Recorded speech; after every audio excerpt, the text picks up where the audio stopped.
CRR बढ़ाने से inflation का क्या होता है? इन्फ्लेशन इंक्रीज होता है या इन्फ्लेशन डिक्रीज होता है? अगर इस सवाल का जवाब आपके पास है तो ये वीडियो आपके लिए नहीं बना, पर अगर इस सवाल का जवाब आपके पास नहीं है तो ये वीडियो आपके लिए है। शुरू करते हैं। फर्स्ट, CRR की फुल फॉर्म क्या है? दोस्तों, कैश रिजर्व रेशियो CRR की फुल फॉर्म है। अब इसका कॉन्सेप्ट है दोस्तों, ये हमारे पास RBI है, ये हमारे पास हमारे बैंक्स हैं, and this is our market, ये हमारी मार्केट है। दोस्तों, CRR यानी कैश रिजर्व रेशियो, RBI वो अमाउंट ऑफ मनी खुद के पास डिपॉजिट करता है जो बैंक की टोटल डिपॉजिट में से एक्सट्रैक्ट किया जाता है। दोस्तों, बैंक के पास जो भी टोटल डिपॉजिट होता है उसका जितना भी परसेंटेज ऑफ हिस्सा RBI खुद के पास डिपॉजिट करता है उसे ही कैश रिजर्व रेशियो कहा जाता है। अब एग्जाम्पल, मान लीजिए बैंक के पास 100 रुपीज़ का टोटल डिपॉजिट है और जो हमारा CRR है वो 4% का है। तो अब बैंक क्या करता है, इस 100 रुपीज़ का 4% हिस्सा यानी कि ₹4 RBI के पास डिपॉजिट कर देता है और यही 4 रुपये कैश रिजर्व रेशियो कहलाता है। अब एग्जाम पॉइंट रिलेटेड कुछ बातों का ध्यान रखेंगे। CRR exam points.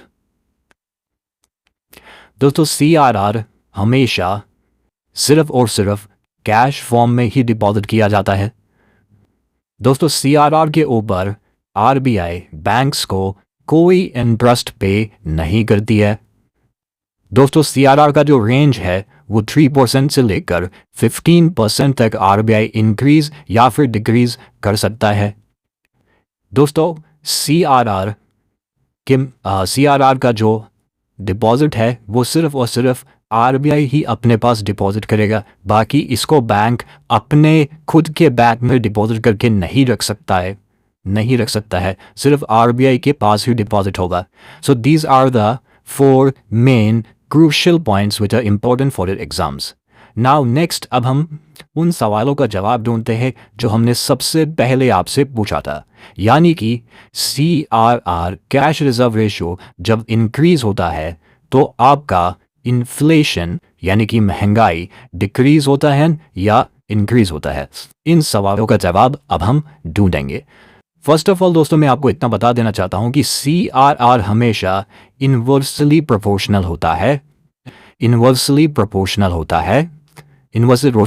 इन्फ्लेशन के, यानी कि आपका CRR इन्वर्सली प्रोपोर्शनल होता है इन्फ्लेशन के।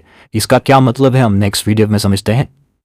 देखिए, फर्स्ट पॉइंट है, जब CRR RBI बढ़ा देता है तो आपका इन्फ्लेशन डिक्रीज हो जाता है, इसलिए मैंने कहा कि इन्वर्सली प्रोपोर्शनल है ये दोनों आपस में।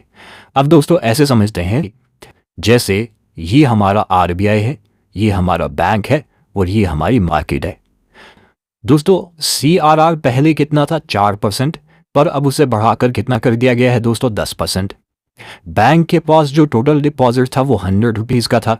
जब CRR 4% था तो रिजर्व बैंक ऑफ इंडिया के पास 4 रुपीज़ का डिपॉजिट करता था, लेकिन जब CRR बढ़ाकर 10% कर दिया है, अब रिजर्व बैंक ऑफ इंडिया के पास कितने रुपए, 10 रुपये डिपॉजिट कर रहा है। इसका क्या मतलब हुआ, इसका ये मतलब हुआ कि पहले बैंक के पास 96 रुपीज़ बचते थे, 100 में से 4 माइनस करने पे 96 रुपीज़ बचते थे, पर अब बैंक के पास सिर्फ 90 रुपीज़ बच रहे हैं। उसी पैसे को आगे लोन के फॉर्म में मार्केट में निवेश करने के लिए, यानी कि आप यहाँ पे साफ देख पा रहे होंगे कि 96 से अब हमारे पास सिर्फ 90 रुपीज़ बच गए हैं, यानी कि जब भी CRR इंक्रीज होता है तो जो मनी होती है यानी कि जो कैश होता है, जो डिपॉजिट बैंक के पास होता है, वो डिक्रीज हो जाता है। अगर वो कैश या डिपॉजिट बैंक के पास डिक्रीज हो जाता है तो उसके पास मार्केट में पैसों को लोन की फॉर्म में निवेश करने के लिए कम पैसे रह जाते हैं, जिसकी वजह से मार्केट में जो पैसा जाता है वो भी डिक्रीज हो जाता है। और जब मार्केट में पैसा कम हो जाता है उसकी वजह से आपके जो प्राइजेस होते हैं वो भी डाउन हो जाते हैं, और प्राइजेस डाउन होने की वजह से ही आपका इन्फ्लेशन भी क्या हो जाता है, डिक्रीज हो जाता है। दोस्तों, अगर मैं इसे एक लाइन में डिस्क्राइब करूं तो CRR इंक्रीज होने से आपका जो मनी है मार्केट के अंदर या बैंक के पास वो डिक्रीज हो जाएगा, और मार्केट में मनी डिक्रीज हो जाने की वजह से आपके जो प्राइजेस होते हैं गुड्स के, प्रोडक्ट्स के, वो भी डिक्रीज हो जाते हैं, और प्राइजेस डिक्रीज होने की वजह से ही आपका इन्फ्लेशन डिक्रीज हो जाता है। This is your concept number first. अब आपको समझ में आया कि कैश रिजर्व रेशियो इंक्रीज होने से आखिर क्यों आपका इन्फ्लेशन डिक्रीज हो जाता है। अब हमारे पास है नेक्स्ट पॉइंट। अगर ये कैश रिजर्व रेशियो डिक्रीज हो जाएगा तो आपका इन्फ्लेशन इंक्रीज हो जाएगा। अब एग्जाम्पल, ये आपका RBI है, ये आपके पास बैंक है, ये आपके पास मार्केट है। दोस्तों, अब हमारे पास रेट ऑफ इंटरेस्ट कितना था कैश रिजर्व रेशियो का 10%, पर अब उसे घटाकर कितना कर दिया गया है 4%।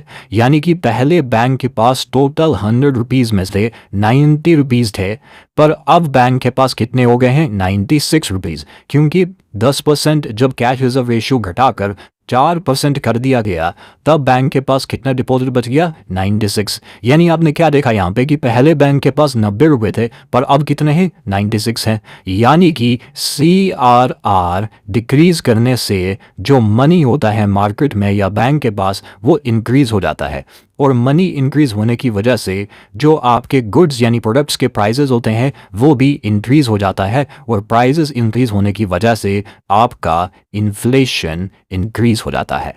दोस्तों, अब मैं आपको लास्ट सिर्फ इतना पॉइंटर्स की फॉर्म में बताना चाहूँगा जो बहुत एग्जाम से इम्पोर्टेंट है, कि यानी अगर CRR इंक्रीज हो जाएगा तो आपका इन्फ्लेशन डिक्रीज हो जाएगा। दूसरा, अगर CRR डिक्रीज हो जाएगा तो आपका इन्फ्लेशन इंक्रीज हो जाएगा। This is the end of your topic. And now हम उस सवाल का जवाब देने वाले हैं कि आखिर CRR इंक्रीज करने से, CRR बढ़ाने से इन्फ्लेशन का क्या होता है। अब आप मुझे कमेंट सेक्शन में बताएंगे कि इसका आंसर क्या है। थैंक यू दोस्तों, ऐसे ही वीडियोस को देखने के लिए चैनल को सब्सक्राइब करें, वीडियो को लाइक करें। अब हम मिलते हैं नेक्स्ट वीडियो में। शुक्रिया।